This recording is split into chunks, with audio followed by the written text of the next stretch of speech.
Fala galerinha, tudo bem com vocês? Aqui quem fala é o Maurício do Crônicas da História. Antes da gente continuar o vídeo, curta e comente nele para nos ajudar no engajamento. E não se esqueça também de compartilhar o vídeo com seus conhecidos. No mais, caso ainda não seja inscrito, não perca tempo e se inscreva ativando o sininho para não perder nenhuma notificação. Aproveite o vídeo e fui!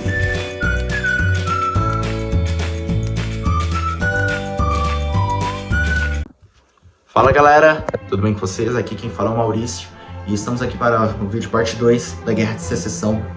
Vou dar uma encurtada no vídeo, vou tentar deixar algo mais light, clean, para, bem, você não atrasar tanto o seu estudo.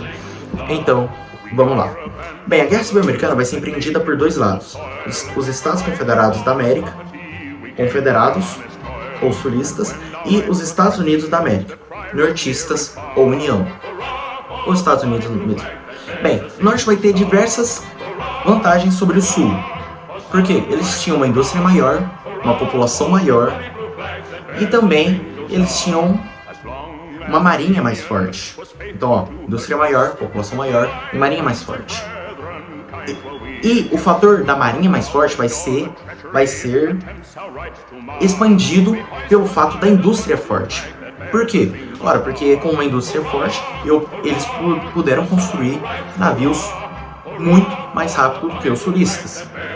E mais, navios modernos. Ou seja, não eram navios de madeira, igual eram os navios da maior parte do mundo. Eram navios já de metal, com placas de ferro.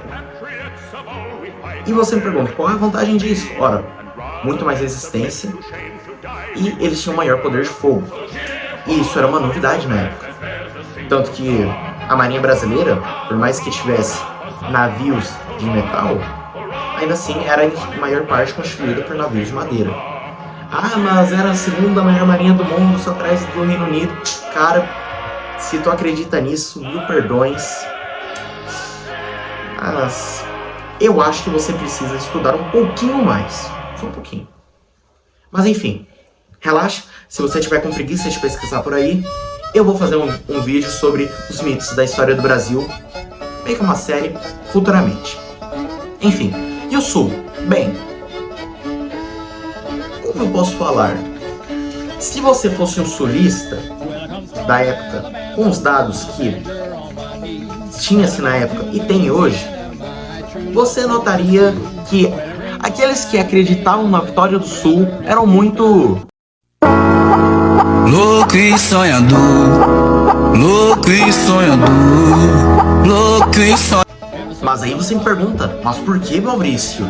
Bem, por mais que eles tivessem uma grande vantagem, que era a grande força militar que tinha ficado com eles, visto que a maior parte dos bons generais norte-americanos ficaram do lado do Sul, como por exemplo Robert E. Lee, para mim o maior general da Guerra Civil Americana, por mais que estivesse do lado errado, eles tinham uma população muito menor.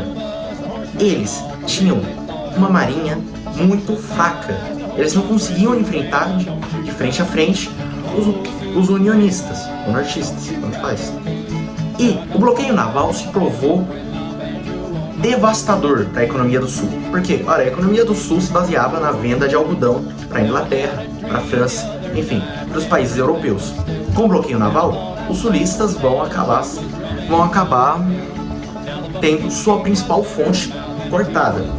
E o que Jefferson Davis, que na época era presidente dos Estados Confederados, eleito lá, pensou? Não, vamos fazer os países ocidentais ajudarem os Estados Confederados. E qual foi a estratégia dele? Bloquear o restante da venda de algodão, algo que já estava extremamente restrito, isso do bloqueio naval. E bem, ele tentou falar pro Ocidente, ou seja, Inglaterra e França, quando for o Ocidente, esses eram os países importantes. Ele tentou falar o seguinte: se vocês não me ajudarem, se vocês não fazerem com que os Estados Confederados ganhem, não vai ter mais algodão para ninguém. E bem, eles eram, os Estados Unidos, vulgo confederados, eram os maiores vendedores de algodão do mundo. Entretanto, bem, Reino Unido e a França viram que eles não precisavam. Por quê? Ora, tinha várias outras fontes de algodão.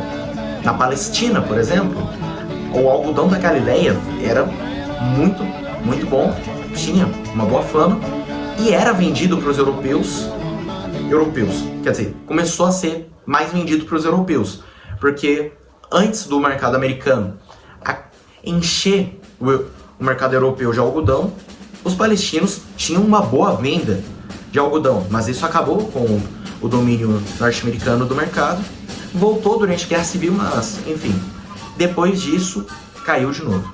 O Egito, por exemplo, na época que tinha certa independência e que na realidade era até bem desenvolvido, era o quinto maior produtor de algodão do mundo. Enfim, além do algodão que era plantado na Ásia. E você deve ter notado agora que tinham muitas fontes de algodão. Os ingleses e franceses falaram, eu não vou apoiar eles. Por quê? Porque além deles arranjarem problemas com o cara que ia vencer, que eram os Estados Unidos, eles estariam apoiando os escravistas. Reino Unido e a França foram países que já haviam abolido a escravidão e viam isso como a barbárie máxima, tal qual eu falei no meu último vídeo. Então, assim, os confederados acabaram com sua fonte de renda. Mas eles ainda tinham uma força militar, não é?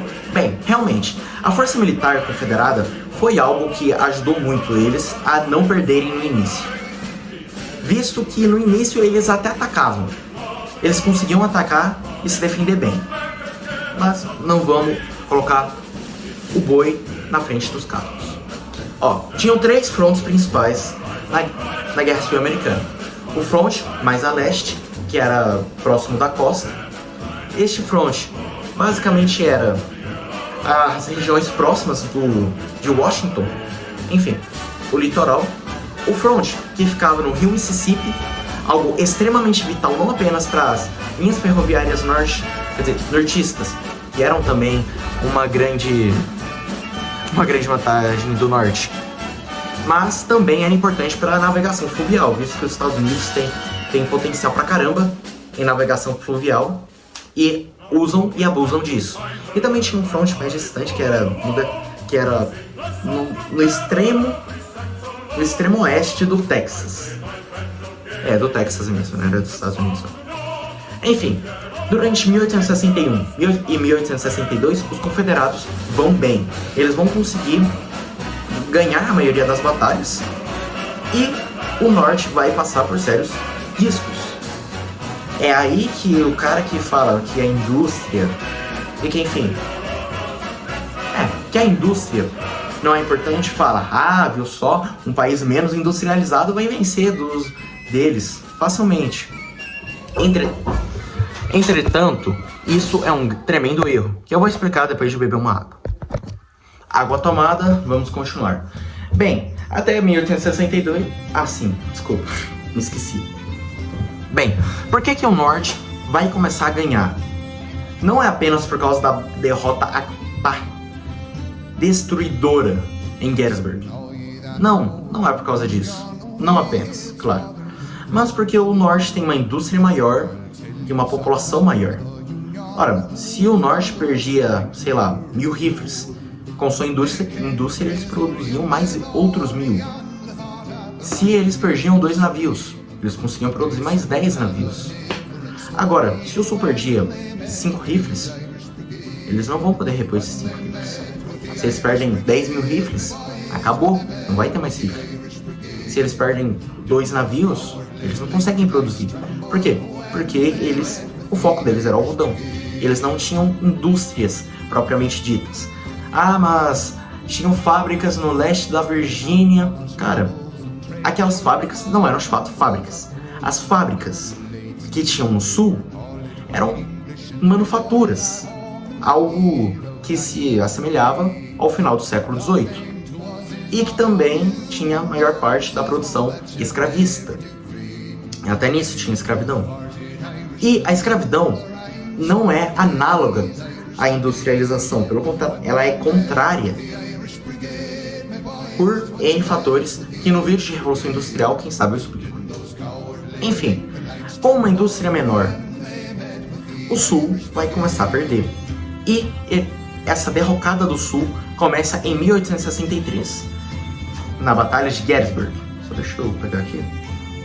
Gettysburg, 1863. E para você entender a importância da guerra, eu vou ler um trecho do livro As Maiores Batalhas da História, Estratégias e Táticas de Guerra que Definiram a História História dos Povos. Esse é o livro. É um livro muito bom, devo admitir, é do Nigel Cawthorne. Leiam, caso queiram. Tem várias batalhas, mas enfim. Até Gettysburg, a União e os exércitos confederados tinham estado em igualdade de confronto. Mas depois do massacre de lá, a Confederação não tinha mais força para combater os Yankees invasores. E a guerra foi perdida. Desculpa gaguejar um pouco, mas enfim. Gettysburg vai destruir o que restava do exército do sul. E também das milícias que cada estado tinha. E depois de Gettysburg, a União vai avançar por todos os lados. Eles vão conseguir dividir a União no meio, conquistando o rio Mississippi, principalmente não apenas por causa dos exércitos, mas também por causa da marinha. Eles vão, não apenas isso, mas também conseguir conquistar Richmond, que era uma das principais cidades dos Estados Confederados, e era um dos principais objetivos da União. E bem, eles vão conseguir invadir a União por todos os lados. Em 1865, a guerra vai acabar. E eu tava lá naquele dia, uns parceiros meus, eu vou mostrar a foto. Você deve estar falando, ah não, você só tem uns 16 anos, como é que você tava lá? Olha a foto e depois me conta. Invejosos que falam que, ah não, foi Photoshop, ah não, você é um mentiroso. Vou falar que é mentira. Entretanto, eu tô certo. Você queira. Bem, um dos fatores que deixam a Guerra Civil Americana também importante é a grande letalidade que teve na guerra. Por quê? 600 mil americanos morreram naquela guerra. Mas por que tanta gente morreu? Por exemplo, guerras na Europa não matavam tanto na época. Bem, isso é porque as táticas militares que eles usavam eram táticas napoleônicas, ou seja, grandes batalhões em linhas. Atirava, agachava, outro atirava e ia indo. E também, enfim, eram táticas antiquadas para a época. E a tecnologia militar, pelo contrário, na realidade era muito avançada. A primeira metralhadora é Gatling Gun, que foi criada na Guerra Civil Americana. A primeira mina terrestre foi criada na Guerra Civil Americana. A primeira mina naval foi criada na Guerra Civil Americana. E não apenas isso, mas os rifles também melhoravam. Os rifles, em vez de ser de cano liso e com precisão muito baixa, devido justamente ser de cano liso, agora eram de canos raiados. Porque, para quem não sabe, um dos principais fatores para fazer a arma ser precisa é porque ela tem um cano raiado. Raias, ou seja, uns cisquinhos que fazem a bala girar e aí ela vai de forma mais precisa. Mas as armas, antes das inovações do século XIX, não eram de cano raiado, eram de cano liso, o que deixava elas extremamente imprecisas. Não apenas isso, mas a própria longevidade do tiro também era muito pequena. Por exemplo, nas guerras napoleônicas, um mosquete, ou rifle, tanto faz, conseguiria atingir no máximo 200 metros. Rifles da Guerra Civil Americana já conseguiam atingir 600, 700 metros, algo que era inovador para a época, né? Hoje você pode pegar 2 quilômetros, 1 quilômetro e acertar alguém. Eu não me lembro quanto foi o tiro mais longo do mundo, eu sei que foi um sniper americano lá. Enfim, tem um filme chamado Sniper Americano que conta a história do cara que deu o tiro mais longo, o tiro que foi mais longe da história. Vejam, eu acho que tem na Amazon, a Netflix eu acho que tirou, mas enfim, baita filmaço. Continuando a história. E, bem, a cadência dos tiros também era maior. Porque, olha, se você conseguia dar um tiro em 2 minutos, você era um baita atirador. Por quê? Porque os rifles eram extremamente lentos para poder recarregar. Você tinha que colocar pólvora, depois pegava uma vareta, colocava assim, esmurrar. Não, desculpa, rei que colocava pólvora, depois colocava uma bala, quer dizer, uma munição, que não era uma munição igual a gente conhece hoje. Depois você pegava uma vareta, empurrava, e aí depois você pegava o isqueiro, colocava na cordinha, atirava. Só que isso é muito lento. E principalmente para soldados que são pouco treinados. Então, se você fosse, como eu falei, se você fosse um baita atirador, você conseguiria atirar em pouco tempo. Mas os rifles da Guerra Civil Americana agora eram muito melhores. Rifles conseguiam dar agora 20 tiros por minuto, o que é uma baita evolução, algo que revolucionou tudo. E bem, esses rifles, as tecnologias e as táticas antiquadas de guerra fizeram com que a guerra fosse extremamente sangrenta. Bem, outro fator que é importante comentar é a abolição da escravatura, porque eu notei agora que eu falei muito pouco dos escravos. E a guerra começou por causa da escravidão, então, bem, falemos deles agora. Os escravos nos Estados Confederados não vão lutar pelos confederados, obviamente. Ah, mas no Brasil eles lutaram pelo Império, teve voluntários da pátria. Realmente, mas tem uma grande diferença entre lutar por uma nação que tem escravidão e lutar por uma nação que nasce por causa da escravidão. E também porque eles não teriam a liberdade. Os escravos não receberam liberdade, igual no Brasil, que tinha bastante alforria, e o próprio Voluntários da Pátria deu alforria. Tanto que, se você pegar a escravidão brasileira e a escravidão confederada, você nota uma coisa. Quando a abolição da escravatura brasileira foi decretada, 700 mil escravos foram libertos. Na abolição da escravatura nos Estados Unidos, cerca de 4 milhões foram libertados. Mas muito mais escravo veio para o Brasil do que para os Estados Unidos durante a era colonial. Então, como isso aconteceu, né? Bem, é porque no Brasil, muitos escravos eram alforriados, eram libertos. E isso contribuiu para a gente ter, na época da abolição da nossa escravatura, muito menos escravos do que realmente se teria caso você fosse pegar um número de negros no Brasil.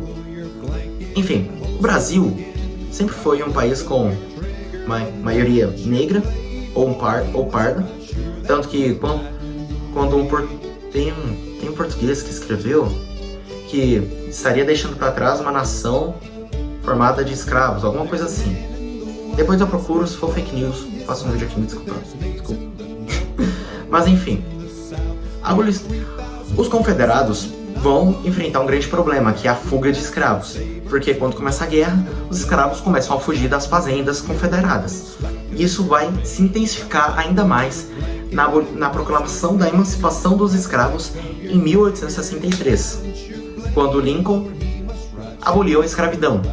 Não apenas porque ele era um abolicionista sincero, ele queria o fim da escravidão, igual falei no último vídeo, mas também porque o Ocidente iria ver isso com bons olhos, a Inglaterra e a França iam falar: caramba, a civilização chegou pra eles, o Tocantins inteiro pra eles. Eu sei, essa piada foi muito boa. Mas enfim, e não apenas isso, mas também os próprios negros iriam apoiar eles mais, né? E, bem, com a intensificação da fuga de escravos, a produção caiu mais do que já tinha caído, e os confederados tiveram uma situação econômica piorada muito. Enfim, a abolição da escravatura não vai ser completa em 1863, porque nem todos os escravos vão conseguir fugir, obviamente, e também porque, bem, a guerra ainda estava acontecendo. Então, em 1865, quando a guerra acaba, eu estava falando naquele dia, que a escravidão é realmente finalizada. Não vai ter mais escravidão nos Estados Unidos. Bem, se você falar, mas o racismo continuou, sim, realmente, ainda teve um grande percentual de pessoas racistas lá. O que é esperado de uma sociedade escravista, que acabou de abolir a escravidão, né? Mas, enfim, essa é a Guerra Civil Americana. um dos conflitos mais importantes da história. Por quê? Porque eles definem os Estados Unidos de fato. A independência. Eu tenho um livro do Leandro Carnal, bem ali atrás. Eu não gosto tanto do filósofo, mas o livro é bom. Tem uma frase que, quer dizer, ele diz que a independência americana aconteceu, mas os Estados Unidos se definem como nação na Guerra Civil. É aí que, de fato, eles vão estar realmente unidos e vão ser poderosos o suficiente para poder colocar em prática a doutrina Monroe, que eu não sei se você já estudou, mas a doutrina Monroe era América para os americanos, era o que eles defendiam, mas os americanos não tinham os meios para poder fazer isso acontecer de fato. Entretanto, depois da Guerra Civil, eles vão ter. Tanto é que os espanhóis foram obrigados pelos americanos a saírem da República Dominicana e depois seriam varridos do continente americano em 1898 com a Guerra Hispano-Americana. Vai sair vídeo sobre isso porque eu gosto desse tema. Enfim, e aí você me pergunta, Maurício, por que você está fazendo esse vídeo sobre Guerra Civil Americana? Bem, é porque não apenas ele, mas vários outros conflitos são importantes para você entender perfeitamente a Primeira Guerra Mundial. Porque, bem, eu estou pretendendo fazer um grande vídeo sobre a Primeira Guerra Mundial, vai ser dividido em várias partes, porque a Primeira Guerra Mundial é um dos eventos definidores do século XX. Ela define quem vai se dar bem no século XX e quem vai se dar mal no século XX. E, claro, não vai sair só esse vídeo sobre a história dos Estados Unidos e a história do continente americano. Pretendo fazer outros vídeos. Um vídeo sobre a história do Brasil vai ter, sobre a colonização americana, pra gente poder entender direitinho. Vai ter, enfim, até do movimento dos direitos civis, se vocês pedirem nos comentários. Então, dê joinha se quiser. Enfim, o próximo vídeo vai ser sobre a Revolução Meiji no Japão. Ia falar Egito. Mas enfim, no Japão. Algo que é extremamente importante para a história japonesa e também para a história mundial. Tipo, se você tem Toyota hoje, agradeça a Revolução Meiji. Mas enfim, isso é assunto para outro vídeo. Agora, eu vou lanchar. Fique com Deus, salve Maria. Espero que tenham gostado. Se gostaram, curte, comente, compartilha, igual falei na introdução. E falou! Early on a summer's day, roll Alabama, roll. Cap Simsey docked in Sherbrooke Bay, roll Alabama, roll. It was there she met the little Kearsarge, roll Alabama, roll. With Captain